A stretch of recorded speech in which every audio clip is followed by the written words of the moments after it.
Donald Trump has slammed the new independent investigation into his campaign's possible ties to Russia.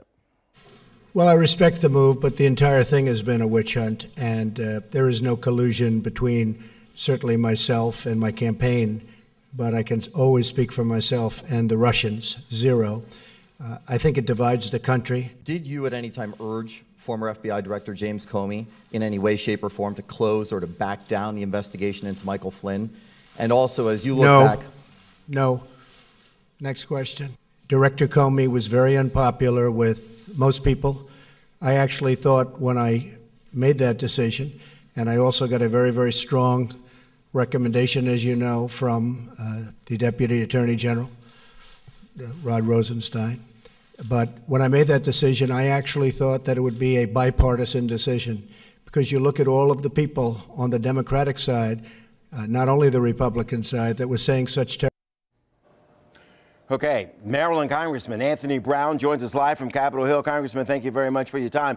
Before I come with a specific question, I want to know, what is your reaction to what's happened today? Let's start, though, with the president saying this is a witch hunt. This is something that Democrats wanted. Benefits Democrats. What do you say to that? Yeah, Bruce, it's disgraceful. I mean, the president time and again tries to discredit and delegitimize processes that are set up to seek the truth. He's doing it today. Former Director Mueller is very capable and well regarded. He says it's a witch hunt.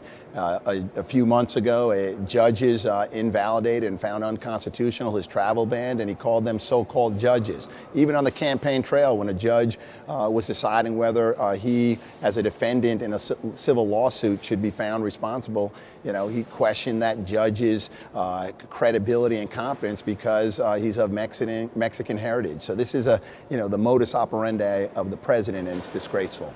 Let me ask you, what happens at this point? Do we put down our swords on both sides, and do you start going about the business of the people? Or is there more bickering to be done surrounding these investigations and the possible collusion, alleged collusion with the Russians during the campaign? What happens at this point between Republicans and Democrats?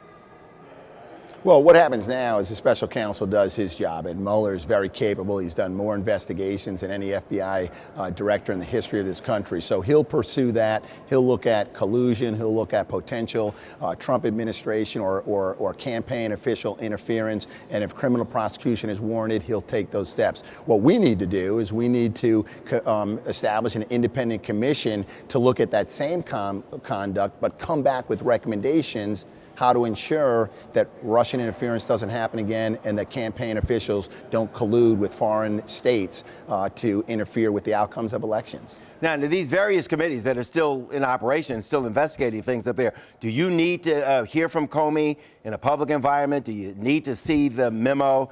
Or do you just back up now and let the special counsel, Mr. Mueller, do his job? I think first and foremost, we let the former FBI director do his job. And I have no doubt he'll interview Mr. Comey. He'll look at the memos. He'll be looking at, I'm sure, volumes of documents and interviewing, numerous witnesses. So whatever we're doing on Capitol Hill, first and foremost, let's not interfere or disrupt that process. But we should, as I said, establish an independent commission, as this country has done in the past, to look at what protocols, procedures, and policies should be in place to ensure going forward Russians can't interfere in our election and campaign officials can't collude with foreign nations to influence the outcome of elections. Congressman Anthony Brown, thank you very much for your time. Really appreciate talking to you.